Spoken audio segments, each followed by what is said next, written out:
কিছুক্ষণ পরে সেই সাহাবা ইকরাম আসলেন, সেখানে আসার পরে বলতেছেন, আপনাদের কাছ থেকে নবী আমার একটি উট নিয়ে গেছে, সেই উটের মালিকটাকে তাকে পয়সা দিতে এসেছি। বলুন সুবহানাল্লাহ। সঙ্গে সঙ্গে বলতেছে, উট তো পরে উটের পয়সা দেবে, আগে সর্বপ্রথমে বলো তিনি কে ছিলেন যিনি আমাদের কাছ থেকে আমাদের মনটাকে নিয়ে চলে গেছেন। সাহাবা ইকরাম বলতেছে, আজকে শুনে নাও, তিনি অন্য কেউ নয়, তিনি হলেন আখিরি জামানার পয়গম্বর, তিনি হলেন নবীদের সরদার, তিনি হলেন মক্কার তাজদার, তিনি হলেন রহমাতাল লিল আলামিন। বলুন সুবহানাল্লাহ।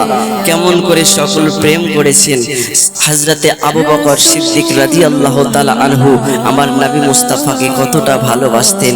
নবী মুস্তাফা সাহেবুল আওলাদ সাল্লাল্লাহু তাআলা আলাইহি ওয়াসাল্লামের ইন্তেকালের 2.5 বছর পরে সিদ্দিক আকবরের ইন্তেকাল হয়েছে।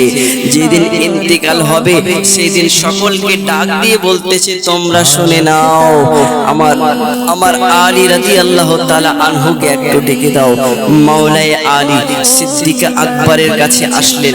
সিদ্দিক আকবর বলতেছে, মাওলায়ে আলী, তোমার যে নূরানি হাত দিয়ে নবী মুস্তাফাকে তুমি গোসল করিয়েছিলে, ও আলী, তুমি যে তোমার নূরানি হাত দিয়ে নবী মুস্তাফাকে দাফন করিয়েছিলে, আলী গো, তোমার সেই নূরানি হাত দিয়ে আমি সিদ্দিক আকবর আবু বকর সিদ্দিককেও তুমি দাফন করিয়ে দিবে, গোসল করাইয়া দিবে, সাজগোজ করাইয়া দিবে।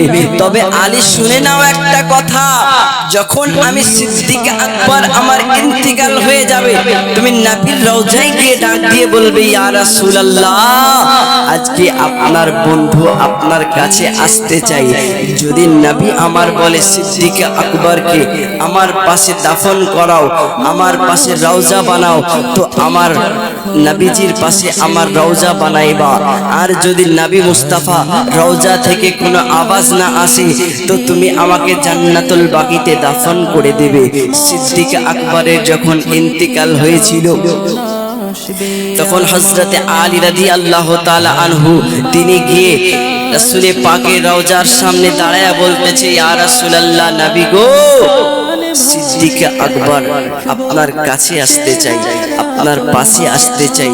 ইয়া রাসূলুল্লাহ, আপনি যদি হুকুম দেন আপনার পাশে আসবে, অতএব আপনি যদি হুকুম না দেন, ইয়া রাসূলুল্লাহ, সিদ্দিক আকবর জান্নাতুল বাকিতে তার দাফন করা হবে।